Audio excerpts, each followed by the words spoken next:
putting together a field and a system-wide public health response and linking it to clinical care, there's no like handoff or gap there. So we were well positioned to put an effective system together.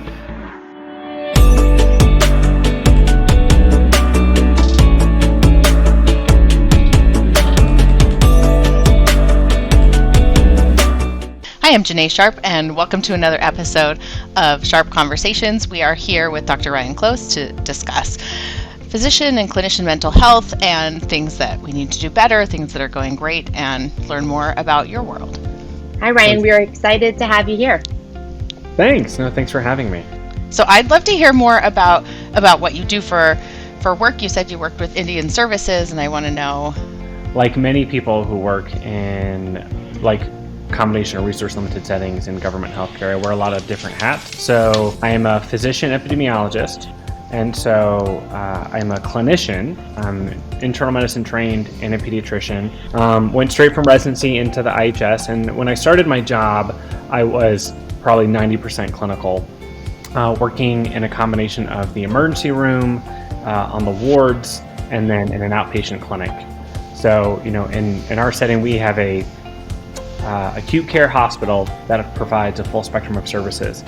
So we have a 24/7 ED, the 24/7 pharmacy, and a small sort of inpatient med-surg unit, a robust outpatient services, including PT, dental, social services, environmental health, public health nursing. And then over the past 5 years, both by nature of my interests, I became more interested in public health research. My background is in public health. I went into medicine because of public health. I became less clinical and focused more on population health-based projects. And then COVID hit, and it was like, you can either say the right place at the right time or the wrong place at the wrong time, but I was at that moment, primarily still a clinician, but I was something called the preventative medicine officer, which meant that I was sort of like a liaison for the medical staff to services that operated in the field. And I was also the infection control officer for the hospital. And small hospital, so under normal times, that job did not require a whole lot of me. And as the preventative medicine officer, it didn't require a whole lot of me either. And then all of a sudden, COVID hit, and everybody was worried about patient flow, traffic, how we would cohort patients, how we would keep people in the hospital safe, as well as running our case investigation and contact tracing teams in the field. There's been so much, recognition and awareness, probably still not enough, about how COVID has, differentially impacted populations, particularly populations that don't have enough resources. I'm really interested in your take on the IHS and Indigenous peoples and how that's been different, because I think for those of us who don't work in the IHS, we have no idea.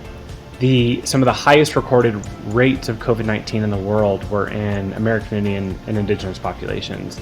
And so, back when there was, no vaccine, no treatment, all the pieces were in place that would lead to these just scary, terrifying case rates in a very short period of time. That became like the dominant news coverage about Indigenous populations. I remember Nicholas Kristof wrote something in the New York Times about, Navajo Nation, was being decimated by COVID-19. And, it was all this very negative press about what was happening to Indigenous populations.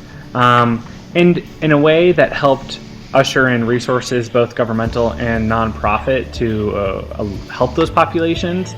And at the time, there's a lot of lip service being paid to sort of COVID-19 has just revealed how these populations have been underserved, underfunded, their healthcare has been sort of under-resourced. We can do better in the future to prepare for the next pandemic. And that was all very front and center until things started to get better, and then we've just kind of moved on. Because at the time that we were preparing for our first COVID case, which is March, April 2020, New York was going through a horrific COVID surge. Right.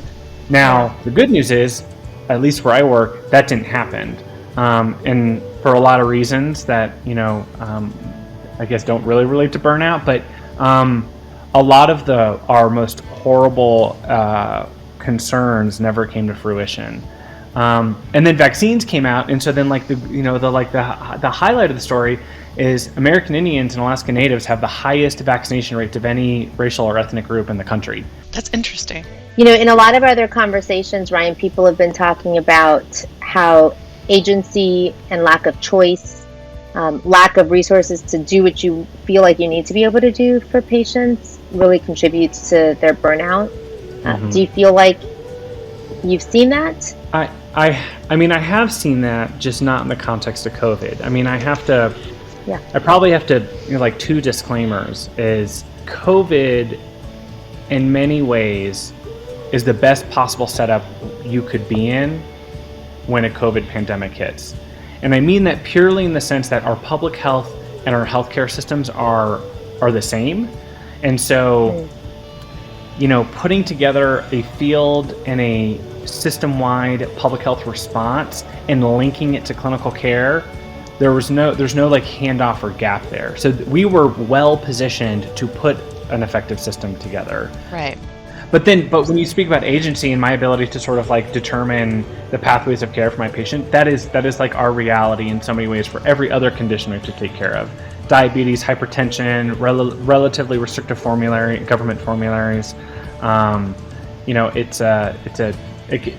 It is a system that has bureaucracy in it. It is government run, and that has benefits and costs. And sometimes those costs are making it a little more difficult to, anytime you want to deviate from what has been a predetermined path for care for a specific condition, and that can be stressful. Yeah. Emotionally taxing and mentally taxing for any provider. You've already worked in a system where, it's harder to recruit physicians to rural areas. Yep. There are fewer resources. You understand also the isolation. No, I mean, anytime you're understaffed in a pandemic, it's just it the best, sucks. right? Yeah, it is absolutely. I mean, if we're just completing sort of our after action report of COVID now, meaning all the people who are involved in the response are sitting down, and we've been very slowly digesting the past 2 years. And the theme that comes back over and over again is how limited our human resources were. And maybe part of me feeling that way is partly my own ego and just my own sort of mission-driven approach to medicine. But preparing for COVID and going through COVID, it was our job. If they got sick, they came to our hospital. The nearest tertiary care center is 4 hours in any direction. At the beginning of COVID, people were asking me about it, and I was like, I feel like actually we've already gone through a lot of loss. So we had the language to support grief. But then after a while, you're like, okay, but now I feel nothing. And now I'm just wondering if all these people talking are just trying to get attention, or if they're actually moving in a direction. I think maybe things have changed over the past 20 to 30 years. I mean, I definitely remember when I was in medical school, and it was the messaging that was... Which is not 30 years ago, by the way. No, but I mean, but the shift, I mean, and I say that because of the people who were speaking to us when I was in medical school now 15 years ago. Right. Were from the generation before, and there was all this language about how medicine's a calling, and being able to serve in medicine was such a gift. And there's a lot of truth to that, but there was very little space in the discussion about how to your self-care as you put, what space do you carve out to provide emotional and personal time for yourself as you sort of devote yourself to this practice. That was never in the conversation. And then just in the time that I finished medical school and got through residency, it seemed like there was a really dramatic shift in the conversation, or at least in the expectations of the students that were coming up.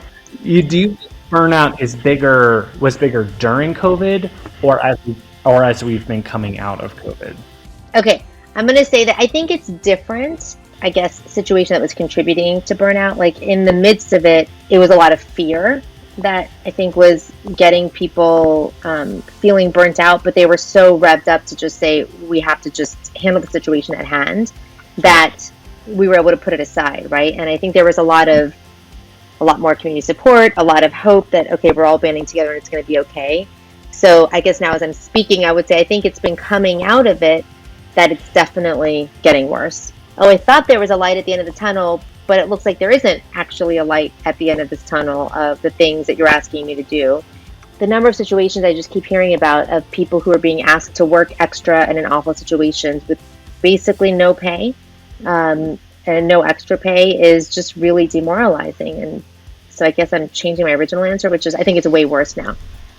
One of the biggest predictions was that people are going to quit after a while, which this is like at the very beginning, right? And I was surprised. But also one of the things someone said, I think it was Bridget Duffy, she's like, physicians are going to be fine during like the predicted 2 weeks.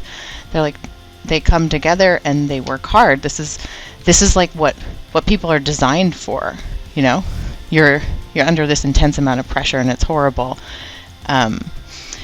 And that was true. Like, think about all the people worked extra hours. They were going through horrific things, but your body has that stress response and like adrenaline, like you step up for it. But I don't think that's sustainable. I think it's also like a physiological reality. So it's hard to say if the stress you're coming up against might be less now, but your body is different and the things you've experienced are different. I also think about it sometimes personally in terms of like when you're pushing against something for so long and then it's gone, you fall over, like you lose your balance. So I think we're in the lose the balance part. Well, this has been really insightful. I've learned a lot. I really had no insight into anything related to IHS, so I'm glad we were able to hear about pros and cons. I mean, a lot of things that were great, it sounds like, with your setup that I did not know of. So thanks for sharing that, Ryan. Any closing comments you want to make? No, just really, I really appreciate the opportunity to speak with you guys. I think that's what helps avoid the burnout where I work, is that people find a lot of value in the work that they do. They feel valued by the community they work for. We are thanked all the time by the tribe that we serve. I run into the community members at the grocery store, at the post office. There's a lot of hugs, a lot of random gifts, little trinkets we'll get that I can't imagine getting as often in other places because the community knows us. When I wear my work coat to the office, to the grocery store, the person who might be checking me out will be a tribal member. And that is ultimately why we've had such fantastic retention of our providers, is that you have your bad days, but there's nothing that can replace those days where you feel very rewarded in the care that you've given like a particular individual or what we've been able to accomplish for them in terms of COVID. So I'm really grateful to be able to speak to that and to speak to you guys today. Oh, thank you. Thank you, Ryan. Sounds like connection really matters in both experience and in burnout. Yeah. Understatement of the day.